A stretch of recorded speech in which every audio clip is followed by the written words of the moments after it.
On today's episode of the podcast, we have Parijat Deshpande, a high-risk pregnancy specialist and somatic trauma professional.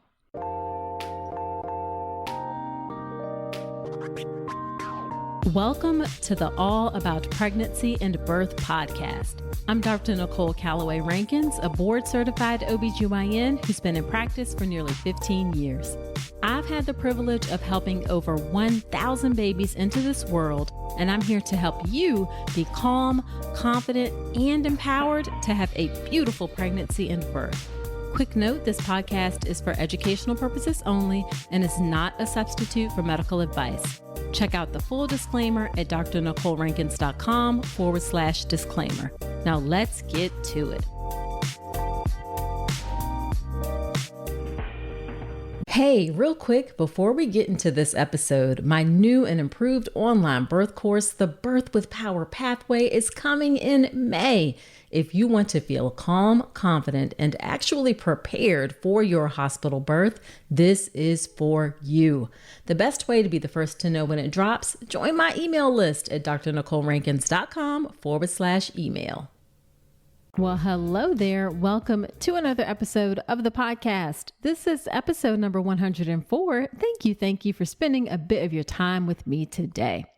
In today's episode, I am happy to welcome back Parijat Deshpande. She was initially on the podcast on episode 74, and I'll link that in the show notes, where she shared her birth story, how she struggled with miscarriage, in vitro fertilization, having a very preterm baby at 24 weeks who had a prolonged NICU stay, and then how she decided to do surrogacy for the next pregnancy. Those experiences very much so inform her current work, and currently she is a high-risk pregnancy specialist and a somatic trauma professional. She's also a speaker and an author who guides women to improve their pregnancy complications so that they can reduce their risk of preterm birth. She has a unique neurobiological approach, and this has served hundreds of women to manage pregnancy complications and reclaim a safety and trust in their bodies that they thought was eroded forever. She is the author of the bestselling book, Pregnancy Brain, a mind-body approach to stress management during a high-risk pregnancy. She's host of a podcast called Delivering Miracles that discusses the real and raw side of family building, including infertility, loss, high-risk pregnancy, bed rest, prematurity, and healing once a baby comes home. She takes a really unique approach to helping women who have a high-risk pregnancy. It kind of felt like for me, like taking the mind-body connection, that concept, to a whole new level that is not typically done. So we have a very interesting and informative conversation about gaps in care for women who have high-risk pregnancies, how past trauma can show up in pregnancy, what she means by feeling safe during pregnancy. We talk about the balance between the neurologic system, the immune system, the endocrine system during pregnancy, some practical tips to help you, and much, much more. Now, this episode is especially for people who've had a history of a second or third trimester loss, pregnancy complications, multiple miscarriages, or preterm delivery. But actually, there is information in here for anyone who is pregnant or thinking about becoming pregnant. So definitely check out this episode. You're going to learn something, I promise. Now, before we get into the episode, have you checked out my free online class on how to make a birth plan that works? This free 1-hour on-demand class gives you a step-by-step process to help you have the beautiful birth that you want. You see, two of the most influential factors in your birth are the way that your doctor approaches birth and the way that the hospital approaches birth. And I give you a set of questions to ask so that you understand those two things. You'll also get tips to get your doctor to pay attention to your birth wishes and much, much more. This class is on demand. It's free. It's offered several times a day. So do register for the class at drnicolerankins.com/birth plan. All right, let's get into the episode with Parijat Deshpande.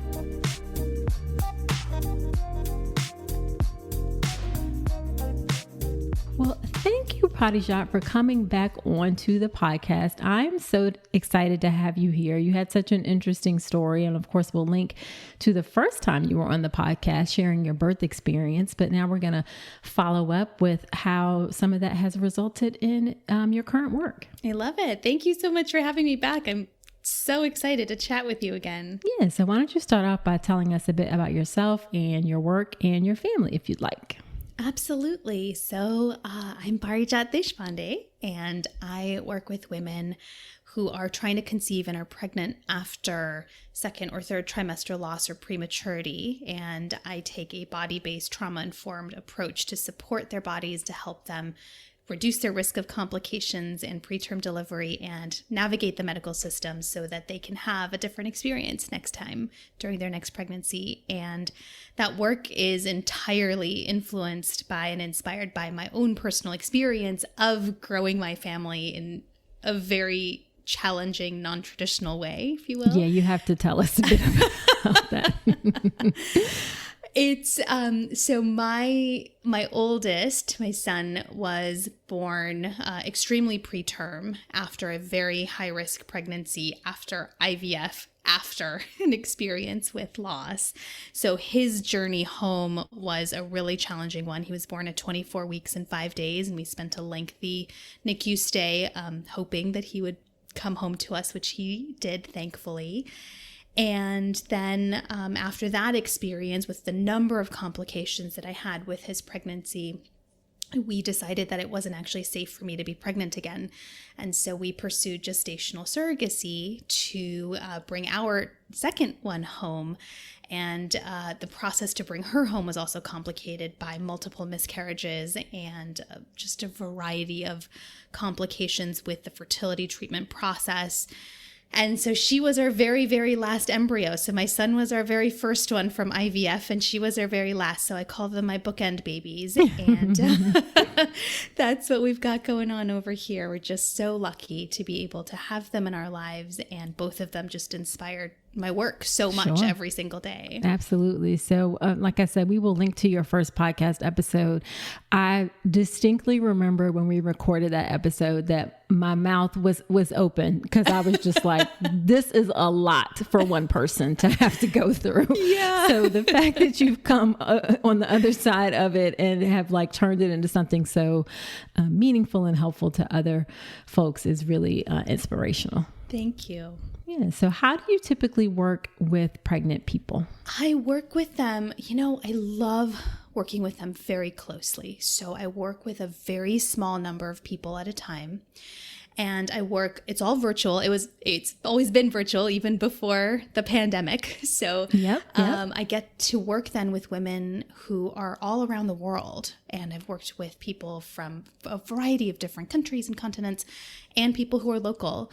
And the work is primarily through calls and through email support, and really working very closely so that as things are happening and things are changing, we can keep up very quickly and adjust the work that we're doing together very quickly so they're not having to wait weeks at a time before they get feedback from me. They get that feedback almost instantaneously throughout the day. Gotcha. So you provide a model of really a high touch service. So you limit the number of clients that you have so you can really give them the individualized attention that they need. Exactly. That's exactly it. Okay. So how does what you do interface with like traditional medical care from a physician? Oh, yes. You love this question. This is probably one of my favorite parts of the program. Is this aspect of it. So I work with women who require pretty intense medical care.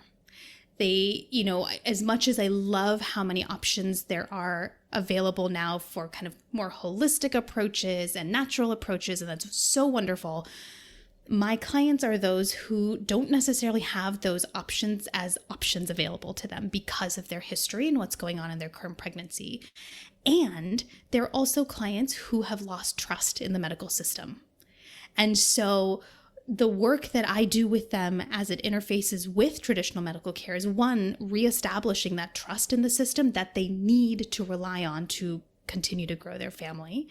And then 2, I really kind of dive into what that care is to provide them an alternative perspective to take back to their medical providers. And what that means is, for example, I'll look at, say, blood work, or I'll look at hospital records from previous pregnancies, not to provide any kind of analysis, but to go, what other questions are there in here that they can take back to their care providers to ask that they may not be asking, or that they may not have even thought to ask, to get some more information about how that's going to influence their care now and their care in their future pregnancy. And what that does is it facilitates a conversation between them and their provider that they may not be having for any number of reasons. And it starts to reestablish trust not only in that relationship, but also in themselves, to be able to know how to ask these questions, what specifically to ask, in what way to ask it, and in how to get the most out of that appointment, even if they're in that appointment for 10 minutes. And in doing that, then they're able to leave those appointments with more answers than questions, which results in less Googling, which I think we all agree is important. Is a good thing. Yes, 100%. Yeah. So what are a couple of gaps that you see in the way women who have a high-risk pregnancy or have a prior history of trauma through loss or preterm birth? What are some of the gaps that you've noticed in the way that women are cared for in our traditional medical system? Yeah, I think there are a couple that come to mind pretty quickly. One is there's not enough trust in the women's voice or their intuition or their knowledge of their bodies. I would say 99% of my clients have come to me with a history of, I knew something was wrong. I was trying to get somebody's attention and they kept telling me everything was fine. And then all of a sudden everything was not fine. And that in and of itself is an extremely traumatic experience. You lose trust in your body, you lose trust in the system, you lose trust in your providers. Mm-hmm. And yet when your heart wants another baby, what do you do? Right. It's a really challenging situation to be in. And you certainly don't want to go into your next pregnancy not trusting yourself, your body, your voice, your providers, the medical system either, right? Sure. So I think that is one. And I think the second one, which is tied to this, is not providing trauma-informed care.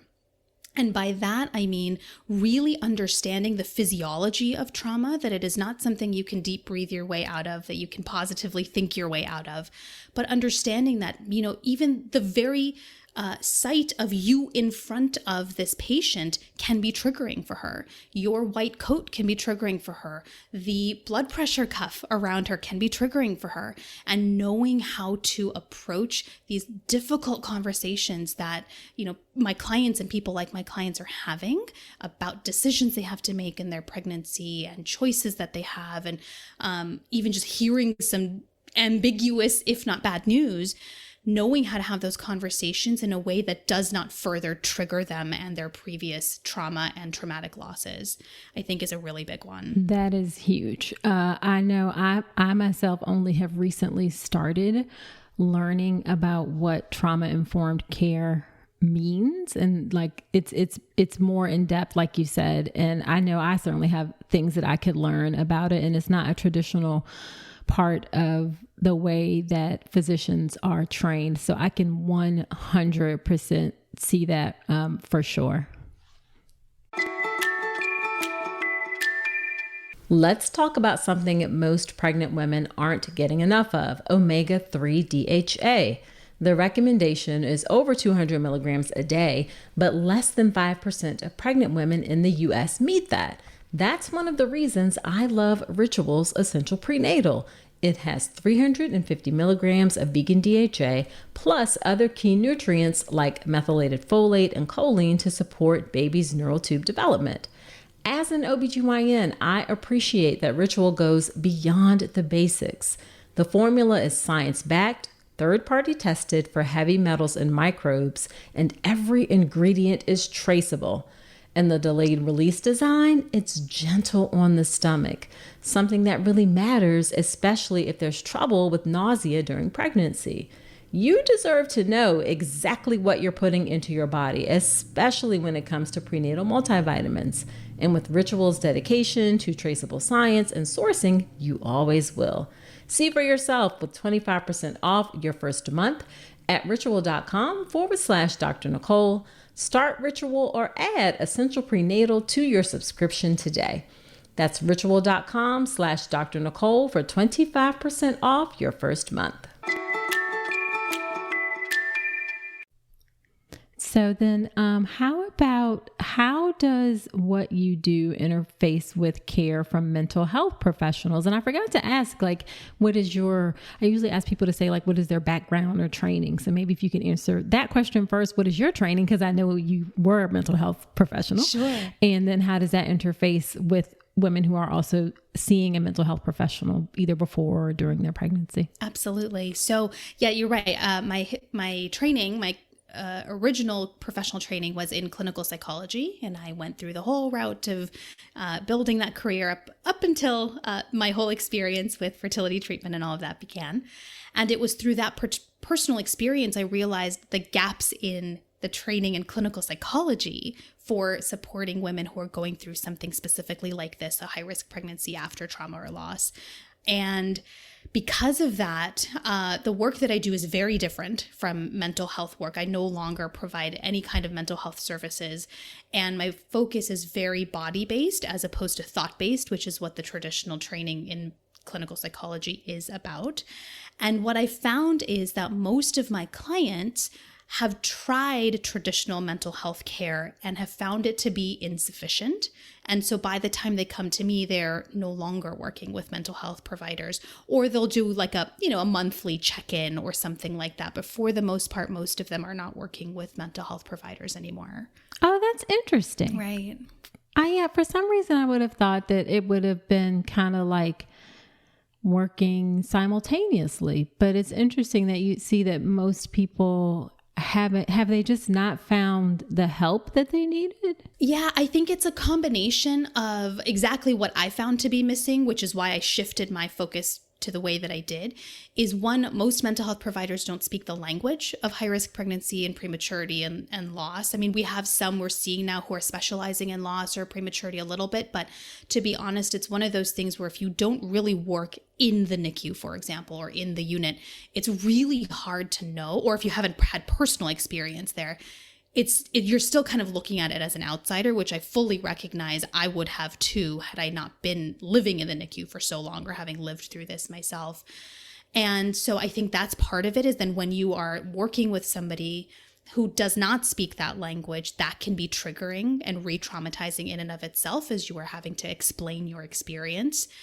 And I think the second piece is a lot of my clients recognize that while there is a lot of benefit to traditional mental health support like psychotherapy, it only goes so far. And what's missing is the body piece, because pregnancy and fertility treatment and labor, delivery, birth, all of that is so visceral and it is so physical that there's only so much that thought-based work can do. And at some point you have to focus on the body, which is exactly why I shifted my support to be body-based. And I think that's when they usually come to find me, is they do the initial work with them.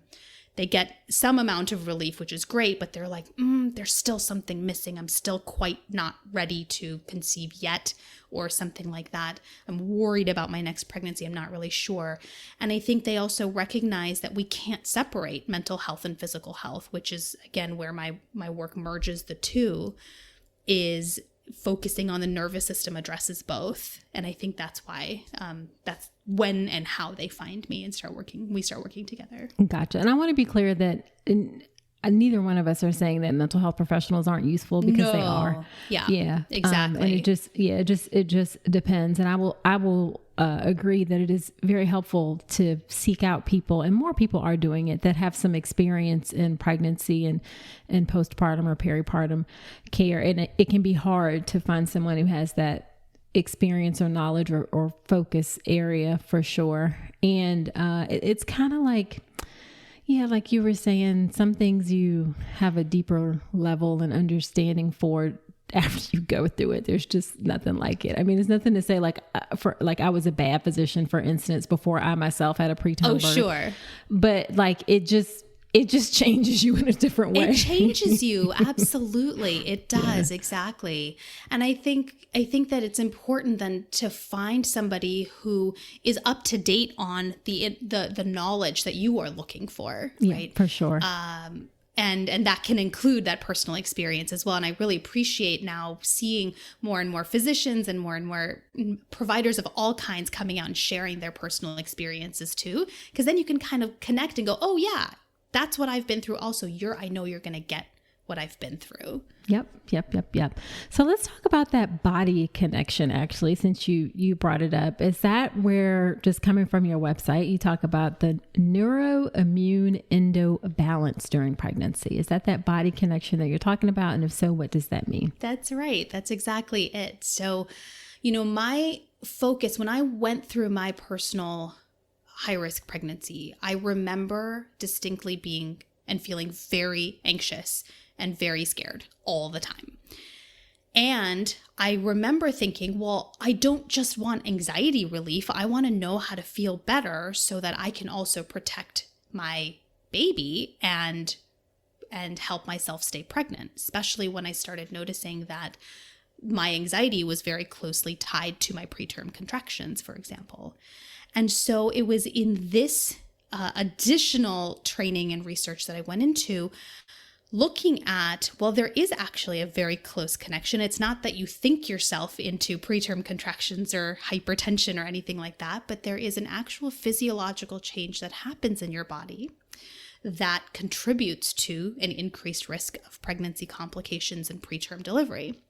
And it is through this neuroendoimmune balance that we're talking about that. And so I like to describe it like a three-legged stool. So pre-pregnancy, we have those three systems: the nervous system, the endocrine system, which is tied to hormones, and immune system, which is often associated with with inflammation. They have to work in a particular balance for optimal health. When we become pregnant, those three shift automatically. They have to, in order to support a healthy pregnancy. When that shift has happened, that is different from pre-pregnancy, and it is in that optimal range, we see a very high chance of a healthy pregnancy going forward, barring anything else that might be happening. When those three are off balance from the pregnancy typical state, which often happens when you are living in a body with chronic stress or traumatic stress, it impacts the nervous system, which then impacts the endocrine system and the immune system. And when those shift beyond that range, that's when we see an increased risk of complications, including preterm delivery. Gotcha. And I think, or I wonder if this is particularly helpful because a lot of women feel like somehow their body failed them the first time. So helping them to both forgive themselves or give themselves some grace that, there wasn't anything that they did wrong or their fault, but also learning how to change that aspect for the next pregnancy. Is that fair to say? Yeah, absolutely. And I think it becomes an experience of hope also for women who keep hearing, well, we don't know why this happened. Mm-hmm. And this gives a door for additional exploration to go, well, this may not be the only thing that happened, but could this offer some insight into what else we can do differently next time to support your body to reduce your risk of the complication occurring again next time around? Yes. Love it. So now one of the other things you talk about that is important to do for the next pregnancy is feeling safe. So what does that mean when you talk about feeling safe during your pregnancy? Yeah, I say feeling safe, but what I really mean is creating the physiological change in your body so that your nervous system is acting with optimal flexibility. Is essentially, that's actually what I'm trying to say, but that doesn't sound as catchy as feeling safe. No, wow. That is really like a very succinct and clear definition of what you mean. Because I think it can feel a little bit like, I don't know what does exactly that mean, but that I get it. Okay. Yeah. So Great. It's really like working with your body so that you look, I can't even say it. Now you have to say it again because I liked it so much. You say it so much better. So say it again. Oh gosh, I don't know if I remember exactly how I said it, but it's essentially working with your nervous system to have it basically working within its optimal flexibility. What happens when we're living with traumatic stress, so after an experience of pregnancy trauma, birth trauma, medical trauma, NICU trauma, any of that, or a traumatic loss, the nervous system, if it hasn't had a chance to discharge the survival energy, so to speak, that has been thrown in your body because you went into survival mode. If you couldn't come out of that, that's what we call trauma. And what that means is the nervous system has lost its optimal flexibility to go from the kind of fight, flight, survival mode into rest, repair mode, bouncing between the sympathetic and the parasympathetic nervous systems. It's not able to do that as effectively, or if at all, for some people, depending on their situation. And so when we are stuck in that survival mode, we don't feel safe. Just pure and simple, we don't feel safe. And so when you go to your doctor's appointment and you have medical trauma, you're not going to feel safe. No matter how kind and wonderful your medical provider is, you're not going to feel safe. When you are getting ready to deliver your baby, and if you haven't really done the trauma healing work from your previous birth trauma, labor is not going to feel safe to you. So lots of things like that.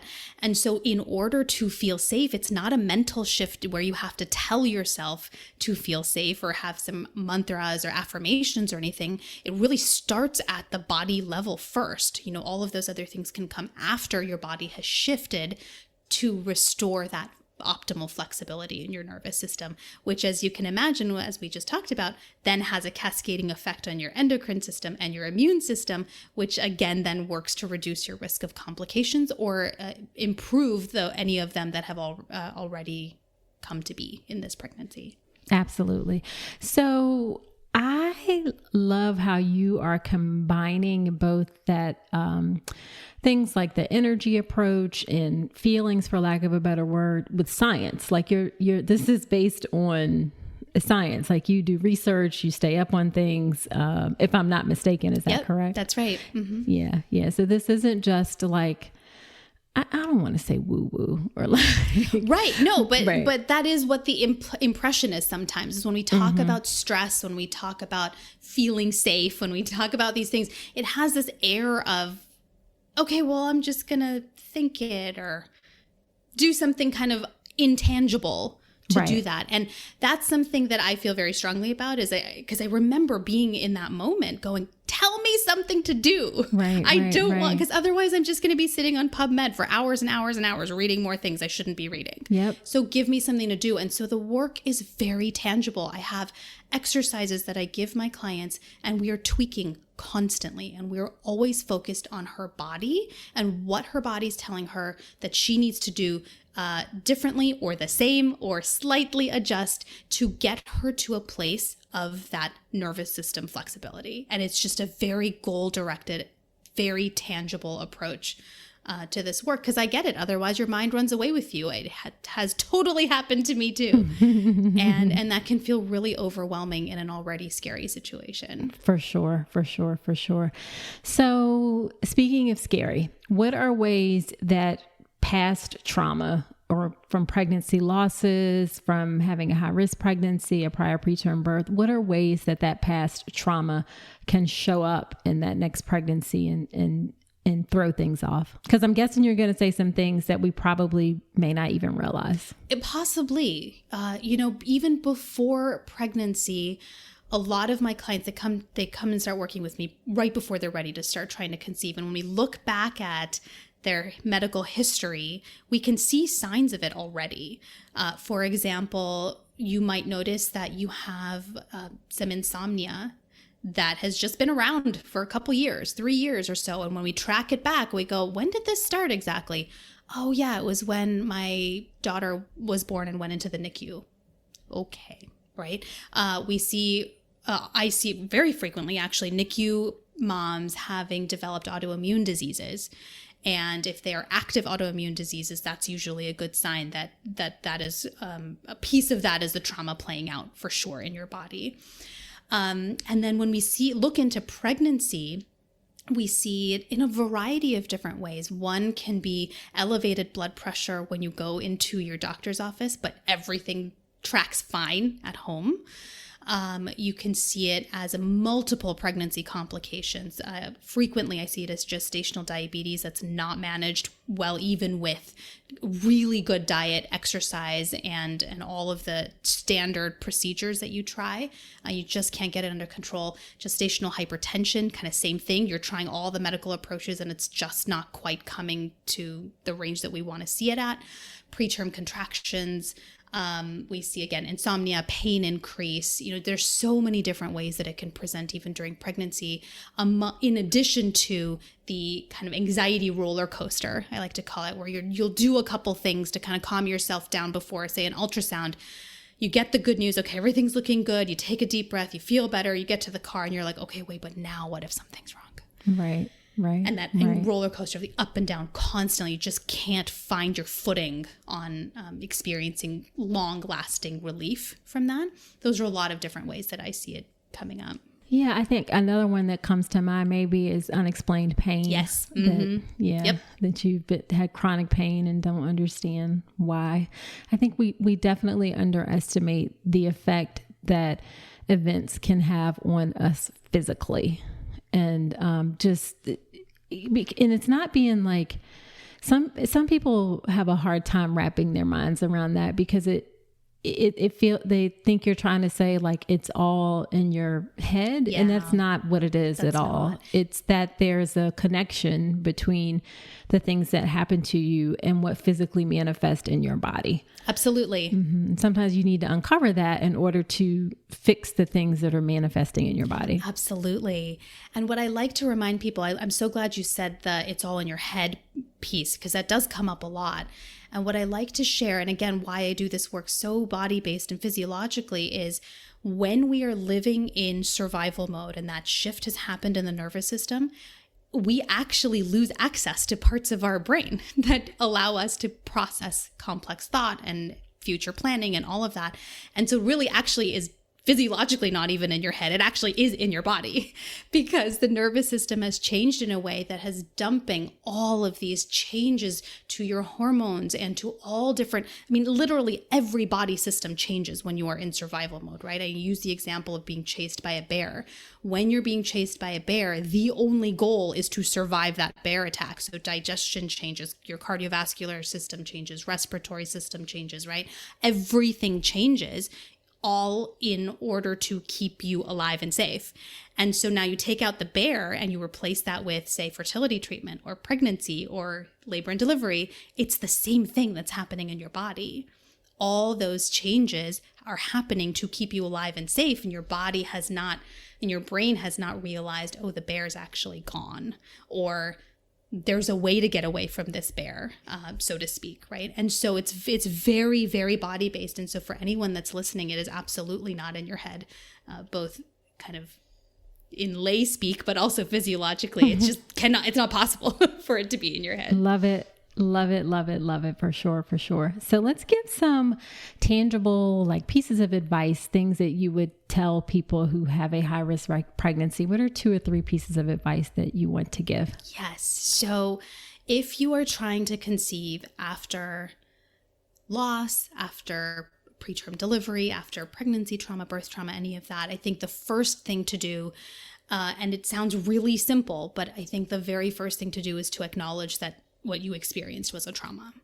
I think we're very careful to use that word. I hear so often, well, but baby came home. Well, baby was healthy. Well, baby was full term.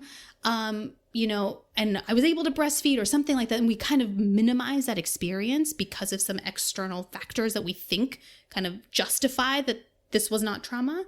But right? Your body is telling you, and And so take a moment, take a day, take a week, and really allow yourself to accept what I went through was a trauma. It does not matter what my sister went through, whether it was easier or worse. It does not matter what my neighbor has gone through or what the stories I read online are, and that they're so much worse than mine. It doesn't matter. Your body is telling you, and to really, really, really start there by owning that. Because until then, it's going to be very hard to know what the next steps are for you and your particular body. That is so important, because especially since our society often has this, you have to push through. Yes. And then also you should just be happy because your baby came home philosophy. So recognizing that, I just love that piece of advice. Please give yourself permission to acknowledge your own experience without comparing it to anyone else. Exactly.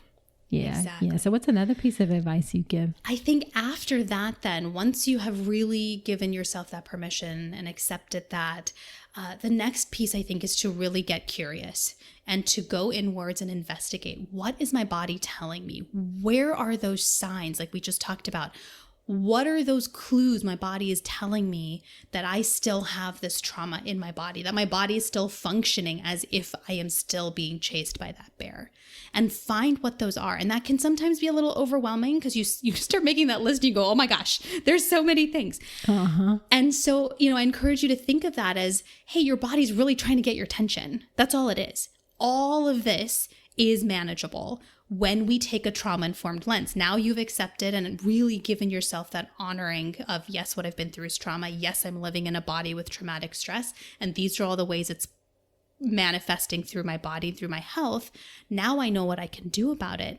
The support will come from nervous system support and really restoring that flexibility and that health to your nervous system. And so get really curious about what are the ways and get curious about what are the things I'm trying that are kind of working. Like maybe you're taking sleeping pills at night and they work most of the time, or they may work like 60% or something.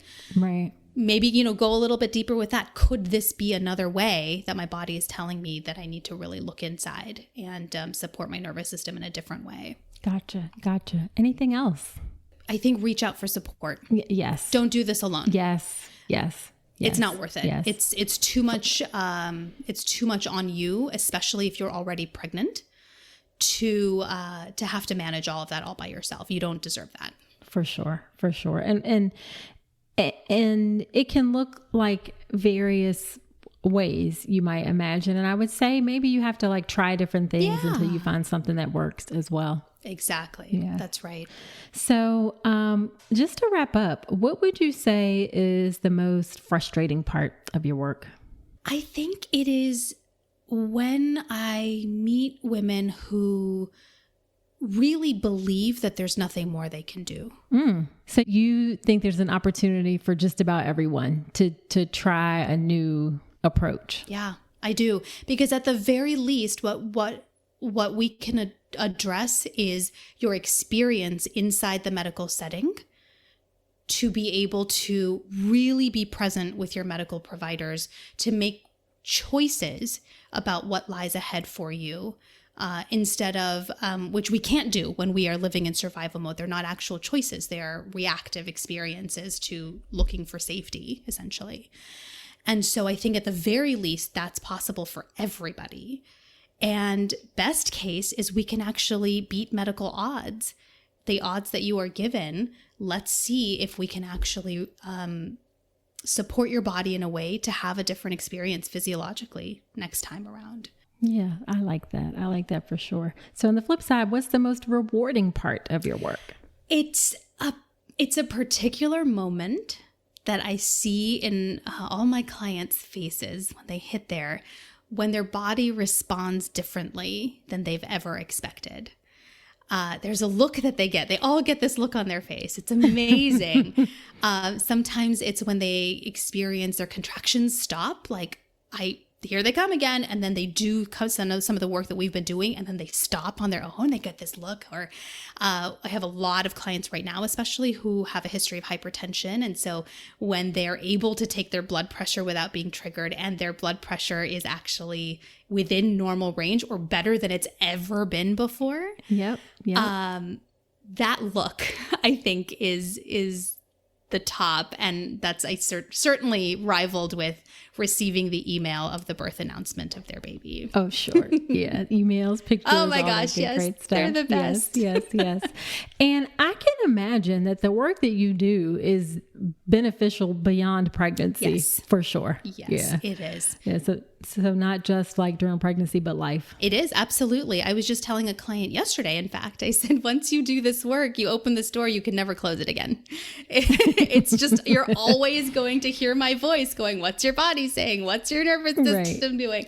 And it's amazing because it goes beyond, certainly through labor delivery, but into early postpartum. It improves healing rates, no matter how you delivered, and pain improves significantly. And then any kind of lifelong health things start to get better afterwards. And you now know how to support your body through whatever might happen, even after pregnancy, to keep it in that optimal range of that nervous system flexibility to support your body to improve health, which is really cool. Really, really cool. Really, really cool. So what is your one favorite piece of advice that you like to give to expectant moms? I think it is,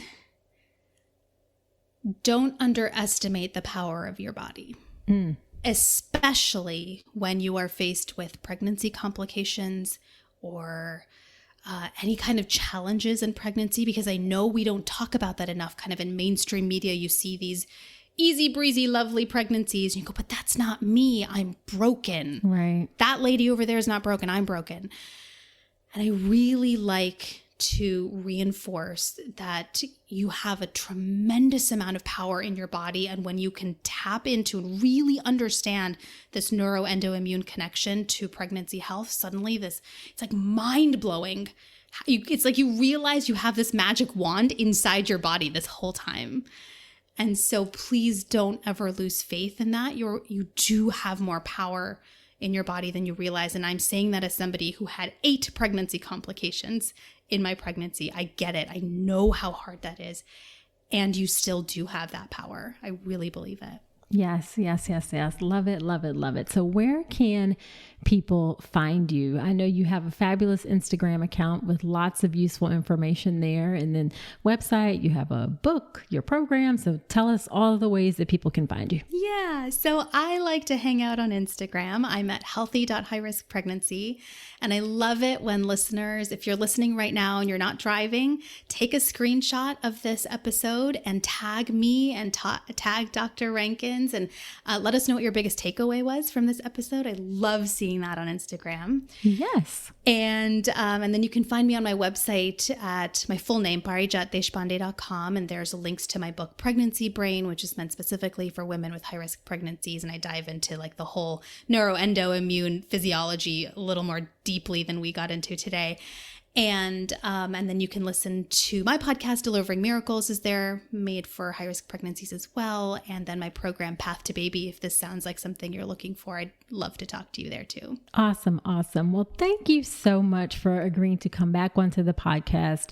I love connecting with people who are so passionate about being of service, and women who have a high-risk pregnancy, people who've experienced high-risk pregnancy and pregnancy loss are definitely an underserved group of people. So thank you for your work. Thank you so much.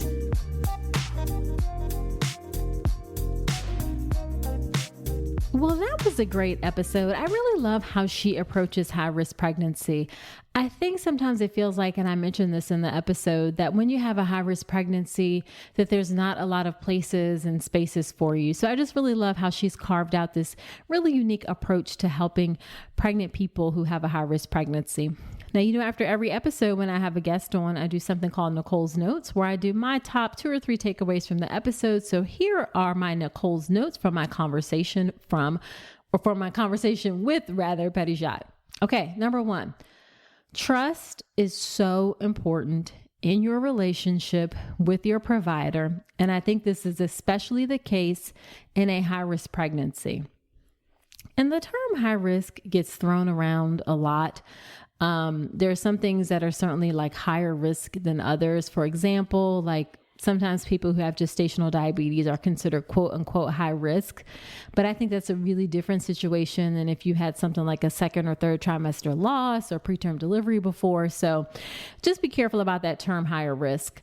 But I said all that to say is that I appreciate that she takes an approach of helping women get that trust in the system that they actually need. Okay. See, sometimes I see that women want to bypass the traditional medical system altogether, even if they have a high risk pregnancy. And that's actually not safe.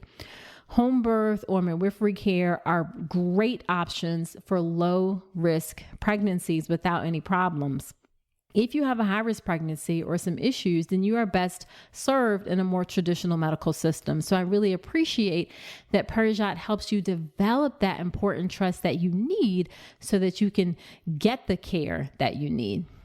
Number 2, she talks about connecting with your body on a much, much deeper level. And I think that we could all benefit from a deeper connection to our bodies and really being in tune with our bodies and thinking about how our bodies and the things that happen in our bodies are a manifestation of what's happening in our life. I can't say that I have like a great way necessarily to do that, other than to say just deeply listen to your body, listen to yourself, trust your intuition, and seek that deeper work if you need to in order to figure out things, again, on that higher and deeper level. And then number 3, if you have birth trauma, okay, and that is defined as however you feel like you need to define it. It's not a competition, as she talked about. One experience may not be traumatic as it is for someone else who has that same exact experience. But if you feel like you have some trauma from your birth, then acknowledge it and take time to address it. Everyone, again, is going to be different in what feels traumatic and how they address it. And it may be as simple as something as journaling. It may be sharing your birth story. That may be very helpful. It may be joining online communities. It may be getting some professional help. But know that if you don't address it, it's going to continue to show up in various ways. So take some time to address your birth, acknowledge it if there was some trauma involved with it. So there you have it. That is it for this episode. Be sure to subscribe to the podcast wherever you're listening to me right now. Apple Podcasts, Spotify, Google Play, Amazon, Audible. You can listen to podcasts anywhere now. And I would really appreciate it if you leave that review in Apple Podcast in particular, because it helps the show to grow and it helps other folks to find the show. Also, don't forget to check out the free online class on how to make a birth plan that works. It's drnicolerankins.com/birth plan. Women love that class. You will definitely appreciate having gone through it afterwards. And that is it for this episode. Do come on back next week. And until then, I wish you a beautiful pregnancy and birth. Thanks so much for listening to this episode of the All About Pregnancy and Birth podcast. Head to my website, drnicolerankins.com, to get even more great information, including free downloadable resources on how to manage pain and labor and warning signs to look out for after birth. You'll also find information on my free online class on how to make a birth plan that works, as well as everything you need to know about my signature online childbirth education class, the Birth Preparation Course. Again, that's drnicolerankins.com, and I will see you next week.